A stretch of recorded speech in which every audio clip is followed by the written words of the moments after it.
राम राम जी, कैसे हैं आप सभी। आशा करते हैं आप सब भी अच्छे होंगे और अपने अपने घरों में खुश स्वस्थ और मस्त होंगे।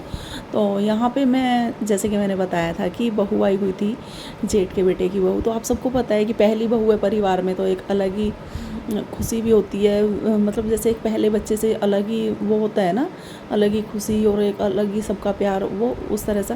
तो ऐसा ही हमें सबको लग रहा था कि तो बहू को मैं उस टाइम पे ना जगह में से गई थी, तो मेरी तबीयत बहुत ख़राब हो गई थी, तो मैं आ नहीं पाई थी। उस टाइम गर्मी बहुत ज़्यादा थी और गर्मी में तो मेरे से बिल्कुल ही अब नहीं रहा जाता, बिल्कुल बहुत ज़्यादा दिल घबराने लगता है। मतलब उस दिन भी है ना, मुझे उल्टियाँ होने लगी थी, बीपी बढ़ गया था मेरा। तो बस फिर मैं यहाँ पे आई हूँ और यहाँ सनेस और राखी बना रही हैं खाना। ये पूड़ियाँ उतार रही थी, खाना वाना तो सब सब्जी तो जैसे कि आप सब ने देखा था पिछले व्लॉग में। मेरा वहाँ जाने से पहले ही सनेस ने सब बना रही थी, तो फिर मैंने कहा चलो हटो मैं बना देती हूँ। सनेस मना कर रही थी, मैंने कहा अरे मुझे कुछ तो करने दो, आई हूँ तो।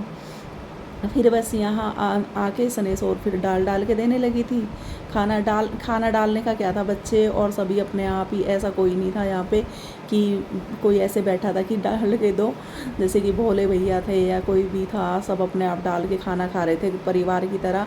मतलब परिवार की तरह क्या, परिवार ही है, मतलब ऐसे मेहमानों की तरह कोई नहीं बैठा था, सब अपने अपने आप डाल के खाना ले रहे थे। तो कोई ऐसा नहीं था कि भाई हाँ डाल के देना है खाना, और किसी को मतलब टेंशन वाली भाई हाँ भाई उनको नहीं दिया उनको, मतलब इस तरह का कुछ भी नहीं था। सब परिवार की तरह अपने आप खाना लेके खाना खा रहे थे। और सनेस और दो बच्चियाँ और आई हुई थी, फिर वो बर्तन साफ़ करवा रही थी सनेस के साथ। तो परिवार में इस तरह से पता भी नहीं चला कब कैसे हो गया, होता भी नहीं, जब इस तरह से हो ना तो पता भी नहीं चलता। तो बस फिर मैं भी, और मैं कई साल बाद कार्तिक के बर्थडे में, मुझे लग रहा है कि मैं शायद 15-16 साल बाद, जब वो पहला बर्थडे या दूसरे बर्थडे में ही गई थी, जब से फिर मैं जा ही नहीं पाई। हाँ, पहले दूसरे बर्थडे में ही 17-18 साल से मैं उसके बर्थडे पे नहीं गई थी। शिवाके पे चले जाती हूँ क्योंकि मम्मी का यहीं है, मायके में रहता है शिवा, मम्मी के पास रहता है, तो वहाँ चले जाती, वहाँ मैं कई बार गई हूँ। इस बर्थडे पे तो खैर नहीं गई हूँ, लेकिन कई बार पिछली बार भी शायद गई थी, उससे पिछली बार गई थी। तो उसके बर्थडे पे तो चले जाते हैं। और यहाँ पे, और ये मनाता भी नहीं था बर्थडे, मैं सही बताऊँ 5-6 साल में इसने पहली बार मनाया है। सनेस बोल रही थी कि केक भी इसीलिए लेके आया है कि आप आ रहे हो, नहीं तो केक नहीं कट होता। तो सनेस है ना बैठ के नहीं, क्योंकि पटड़ा हमारे पास था, तो पटड़ा नहीं था, तो ये कुर्सी पे रख के आटा लगा रही है। बगैर पटड़े के नहीं बैठा जाता, मैं नहीं बैठ पाती तो मैं क्या बोलूँ मुझसे तो छोटे पटड़े से मतलब प्रॉब्लम होती है पैरों में बैठने में। तो बस आप सभी को, उम्मीद करते हैं आप सबको ब्लॉग पसंद आएगा, और ब्लॉग पसंद आए तो लाइक कर देना, शेयर कर देना, कमेंट करना बिल्कुल भी मत भूलिएगा। और जिनको करना है वो कमेंट करेंगे, आज तो सभी कर देना, हैप्पी बर्थडे ही बोल देना बेटे को। तो बस मैं यहाँ पे खाना खा रही थी, और ये ना 2 पूड़ी, ये थोड़ी है ना मेरे से, लास्ट की जो 2 पूड़ी थी वो मेरे से मोटी बन गई थी, और वे मुझे ही मिल गई 2 पूड़ी में ही मेरा काम तमाम, मैं जीत गई पूरा। फिर तो बस फिर ये सब्ज़ी मैंने कहा मैं खाऊंगी नहीं, ये भी हिमांशी सनेस ने डोल में, मतलब मेरे लिए ही पैक कर रही है, घर के लिए। दीसू और दीसू पापा हैं, भैया कह रहे थे यहाँ, ये पवन भैया लेटे हुए हैं, कि मैं ओढ़ना उतार के, ओढ़ना अच्छा लग रहा था ये, तो ओढ़ना मैं अंदर गई थी घर, तो मैंने ये ओढ़ लिया था, क्योंकि चुन्नी मेरी है ना, अजीब सा लग रहा था चुन्नी में। और तो कुछ नहीं, ये हिमांशी को खिला रहे हैं भाई, क्योंकि फ़ोन हिमांशी के पास में था, तो चुन्नी मेरे पास नहीं थी, मतलब ओढ़ना मेरे पास कोई नहीं था। मैंने चेक किया था, शायद मैंने पिछले ब्लॉग में भी आपको बताया हो, तो मैंने चेक किया था, तो ओढ़ने मेरा जो हाथ का ओढ़ना है वो भी पता नहीं कैसे कटा हुआ सा था। तो क्या बोलूँ, बस फिर हिमांशी पटड़ा ईंट दे रही, क्योंकि इसके पास है ना बैठने के लिए पटड़े पे ये बच्ची बैठ गई थी, फिर मैं उठ गई थी तो पूड़ियाँ बनाने के लिए। और बस ये खाना मैंने पैक करवा लिया है दीसू और दीशू पापा का यहाँ पे।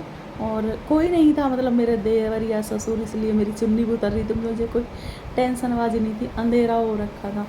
तो था क्या कि न, मैं क्या बता रही थी, अभी केक कट होगा, मैंने कहा हम जा रहे हैं, तो कह रहे थोड़ी देर रुक जाओ केक कट करेंगे।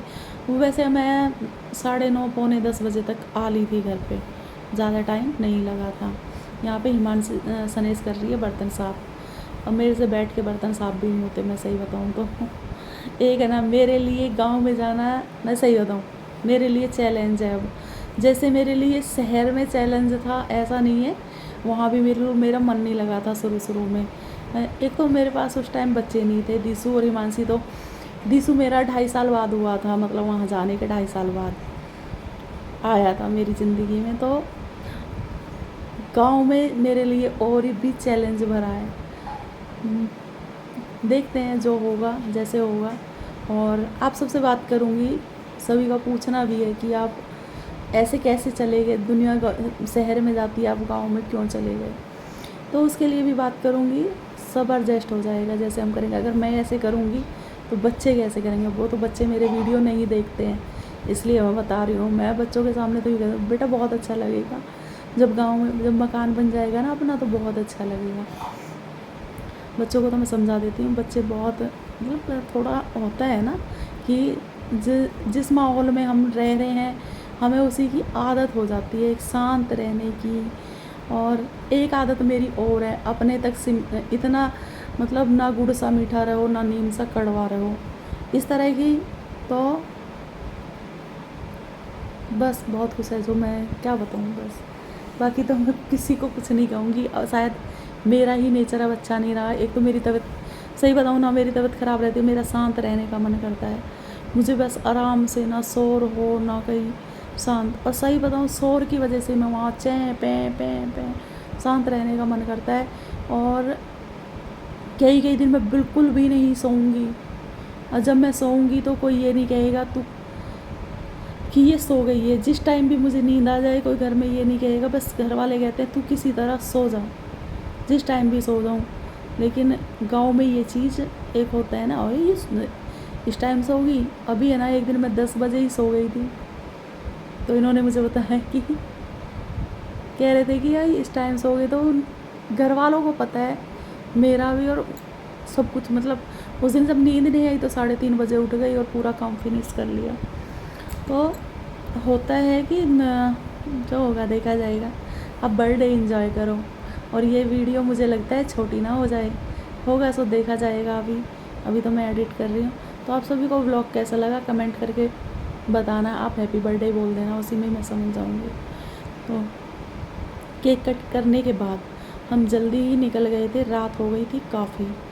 और मैं केक दिशु कह रहा क्या शिवा भी आया हुआ है। शिवा दिन में ही आ गया था, इसे फीवर था। शिवा रहता भी चुपचाप ही है, शांत रहता है। एक शिवा और एक हिमांशी, दोनों शांत रहते हैं, शांत बच्चे हैं दोनों। हिमांशी बहुत कम हिमांशी को तो बिल्कुल ही पसंद नहीं है ज़्यादा चक बाजी। वो तो हमसे कह देती है चुप हो जाओ मम्मी, मम्मी प्लीज़ भगवान के लिए चुप हो जाओ। उसे ज़्यादा बोलना भी पसंद नहीं है, तो उसे ज़्यादा सुनना भी पसंद नहीं है। तो बस ही में कार्तिक कह रहा था, पहले भी इसका बर्थडे केक मैं ही कट करवा दी। तो भाई आ गए, तो मैं कह रही भाई आप आ जाओ केक कट करवा दो। मैंने कहा मम्मी पापा को बुला लो अपने। बस वो पहले भी जब मैं केक कट करवाती थी तो ये छोटा था, तो अब तो ये बड़ा हो गया है। इतना बड़ा तो हुआ नहीं है कि ये मुझे गोद में उठा ले, जैसे कि मैं इसे गोद में उठाती थी। मुझे तो उठा भी नहीं पाएंगे गोद में। बस चल दूँगी यहाँ से। और जियो का भी सब कहना रात को, मुझे रात में पता नहीं क्यों नहीं रुका ही नहीं जाता। नींद अपने घर, अपने वहीं नींद आती है, अपने ही खाट पे। जब हम यहाँ आए थे ना, मैं कई दिन तो बिल्कुल नहीं सोई थी, बिल्कुल भी। और जब ना नींद तो 1-1.5 घंटे के लिए 2-3 घंटे भी मैं सो लूँ ना, तो अपने को बहुत अच्छा फील करती हूँ। ना सोए तो पूरे दिन फिर सर में दर्द, ना मेरा आँख खोलने का मन करता, आँखें भी फिर मेरी ऐसे रहती हैं। किस के साथ ऐसा नींद की प्रॉब्लम किसकी? भैया नींद की प्रॉब्लम तो भगवान किसी को भी ना दे, किसी को भी। ये प्रॉब्लम बहुत बड़ी प्रॉब्लम है। बस अपने मम्मी पापा को केक खिला रहा है, सनेश को बुला रही थी। मैंने कहा पहले केक खा ले बहन, पैसे वैसे लेने गई थी है सनेश। तो देखते हैं जैसे भी होगा। और गांव में इस टाइम है ना पूरा अंधेरा अंधेरा हो रहा था, जबकि लाइट भी आ रही थी, लेकिन लाइट है ना इस तरह से नहीं लगी हुई ना अच्छी तरह से। तो उम्मीद करते हैं आप सबको भी पसंद आया होगा ब्लॉग। और नेक्स्ट ब्लॉग देखते हैं, क्योंकि आजकल ब्लॉग अभी नहीं बन रहे हैं। तबीयत भी ख़राब चल रही है, हिमांशी को फीवर है कई दिन से, बुरा वाला फीवर है। कल पूरे दिन लड़की मेरा दिल घबरा रहा है, मम्मा मेरा दिल घबरा, रोती रही तो मन ही नहीं किया किसी चीज़ का भी व्लॉग तो जब तक ये बर्थडे का है, जब तक ये है आ रहे हैं, एक दिन का और आएगा, फिर मैं जब तक मेरी बेटी ठीक नहीं होगी, जब तक अगर ये ठीक हो, भगवान करे आज कल में ही ठीक हो जाए, इसके फीवर ना हो तो। और फिर वीकनेस भी आ गई है, जब तक ये पूरी तरह स्वस्थ नहीं होगी इसकी वीकनेस। स्कूल से भी अभी छुट्टी लूँगी। कल परसों गई थी, परसों इतनी तेज़ फीवर में आई, क्या ही दिन में तो परसों गई थी। और जब से वहाँ से बर्थडे में से आए हम, उसी दिन से लड़की उसी रात से फीवर हो गया था। हम आए थे सोमवार को, तो उसी रात को फीवर हो गया था। और आज रविवार है, और वैसे भी इसे 15 दिन में, महीने में, अब इसके टेस्ट हुए हैं तो आज रिपोर्ट आएगी, तब पता चलेगा कि क्या प्रॉब्लम है, कौन सा फीवर है, कैसे। मैं तो कहूँ भगवान नॉर्मल ही हो। आप सब भी दुआ करना यार। मेरे बच्चे जब से यहाँ आई हो ना, इतना बीमार रहने लगे हैं कि मेरा मन इतना ख़राब रहता है। अपना झेल ले, मैं बीमार रहती तो मुझे अपनी कोई टेंशन नहीं है, हर माँ की है ये, मेरी नहीं। लेकिन बच्चों का कुछ हो जाए ना, कभी कुछ, जब हम यहाँ आते के साथ दीसू को करंट लग गया, और भयानक करंट लगा था कि 6 जगह से हाथ फट गया था।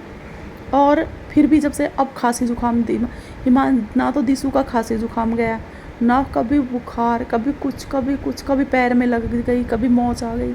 मतलब बच्चे ठीक ही नहीं है। नहीं खेलने तो ये वहाँ भी जाता था, वहाँ भी सब कुछ करता था, होता था वहाँ भी, ऐसा नहीं है। पर लेकिन इतना नहीं कि कुछ दिन तो ठीक रहा, कब चलो बुखार हो गया कभी।